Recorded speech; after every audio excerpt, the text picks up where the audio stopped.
After Kyle Busch's feud with Joe Gibbs Racing last year, there is another this year. Yes, another driver, Christopher Bell, is dissatisfied with JGR. So does Joe Gibbs hate him that much, or is this some kind of plan?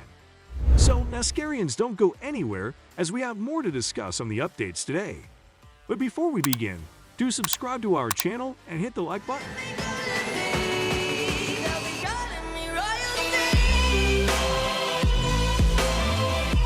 There are a significant number of drivers competing in the NASCAR Cup who compete in more than one series at the same time. Instead, they are willing to compete in other racing series and broaden their horizons in terms of where they can race. Kyle Larson, a driver for Hendrick Motorsports, as well as Tony Stewart, a former champion, both have a reputation for doing this. Even Christopher Bell, a driver for Joe Gibbs Racing, has a reputation for racing in other venues besides the NASCAR circuit.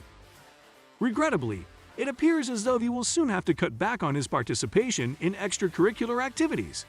A portion of his most recent interview with David Gravel was shared on Twitter by a user going by the handle at the work area. Yeah, I mean, I love the Chili Bowl. It's, a very special place to me. Definitely the largest event that I grew up going to as a kid. And, it means the world to me that I've been able to win it. But, Joe Gibbs has been extremely vocal about his, I don't want to use the word hatred, but it's pretty close to hatred towards dirt track racing. And just, he does not love dirt track racing or open wheel racing at all. What factors led Christopher Bell to decide to carry on with his career in dirt racing? It would appear that Bell owes a debt of gratitude to the late Joe Gibbs for enabling him to acquire some leeway to pursue dirt racing at the same time. Gibbs Jr. was successful in exerting some of his influence on his father. Despite this, the most senior member of Gibbs Racing has remained steadfast in their refusal to compete in any other racing series.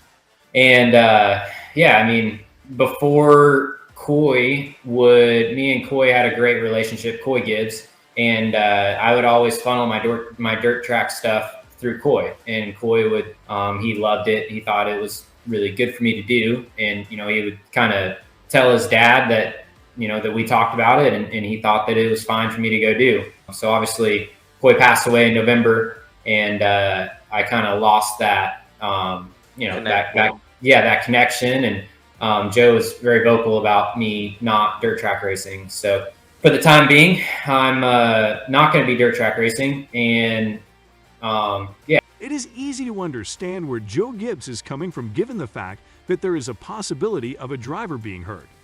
This would be a significant source of stress for the team, particularly if they were required to pick a player to fill the void as quickly as possible. In addition, the team's inability to compete due to the driver's absence may prevent them from winning the owner's championship. Do you also think that this hatred of Joe Gibbs for Christopher Bell? Let us know in the comments section below. And also, do subscribe to our channel and press the bell icon for more updates. Joe Gibbs Racing has been through a lot since the last year, and now the guard is at the hands of two drivers. Will they be protected?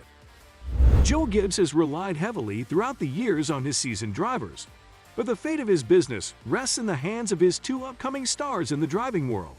The previous season for JGR got off to an encouraging start, but things went downhill quickly after that.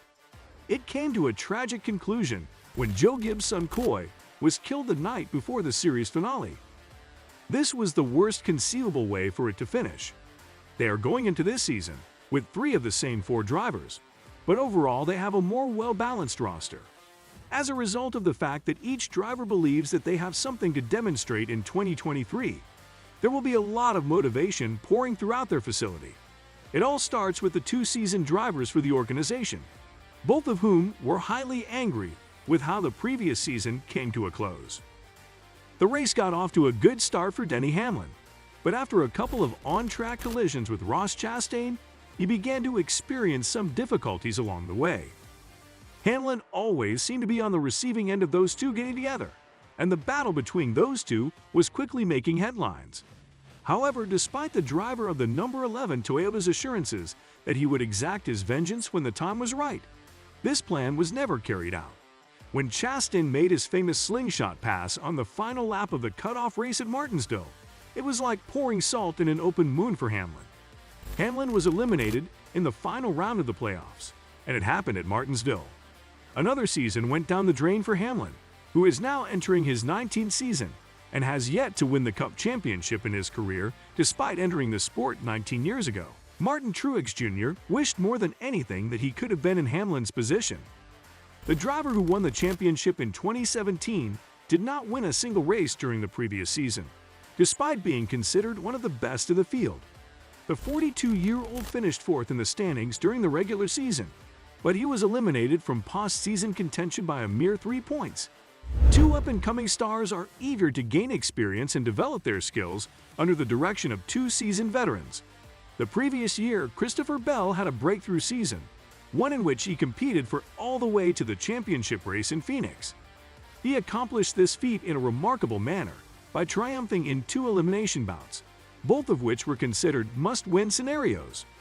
The driver of the number 20 Toyota Camry demonstrated why JGR has had such high hopes for him from the very beginning of their relationship. Ty Gibbs is currently filling the vacuum that Kyle Busch's departure has created, but he will not be taking over the number 18 car in the near future. Instead, Gibbs will be driving the well-known number 54 car, which he piloted to victory in the Xfinity Series Championship last year, while driving for Gibss Motorsports. The young phenom is not interested in following in his older brother Kyle's footsteps. Rather, he is looking to pave his own way. Although Ty will need to learn, develop, and mature throughout his rookie season, it is obvious that he has the skill to do so. With 11 Cup starts under his belt from the previous season, with 23-11 racing, he could easily find his way to the winner's circle. Although Chase Elliott, who is 27, and Kyle Larson, who is 30, both compete for Hendrick Motorsports and are now regarded as the most promising young drivers in the series, this perception may soon shift. Even though Bell, who is 28, and Gibbs, who is 20, have a long way to go before they can match their 3 combined titles, there is a chance that they will catch up to them very rapidly. Because of their track record, people have a lot of faith in this squad. There is a good argument to be made that this is the most formidable 4-car driver lineup in the garage. There is a strong sense inside the JGR camp that each of its drivers is ready to make a strong comeback this season. However, only time will tell if this feeling is justified. This might be the beginning of a new era for JGR, as Busch has left the organization and Truex and Hamlin are both entering the final year of their respective contracts. What do you think? Will Bell and Ty Gibbs be able to win in the next years? Let us know in the comments below. That's all for today. Hope you enjoyed it. So don't forget to subscribe to our channel to see more of our videos on NASCAR updates. Look forward to seeing you in the next video.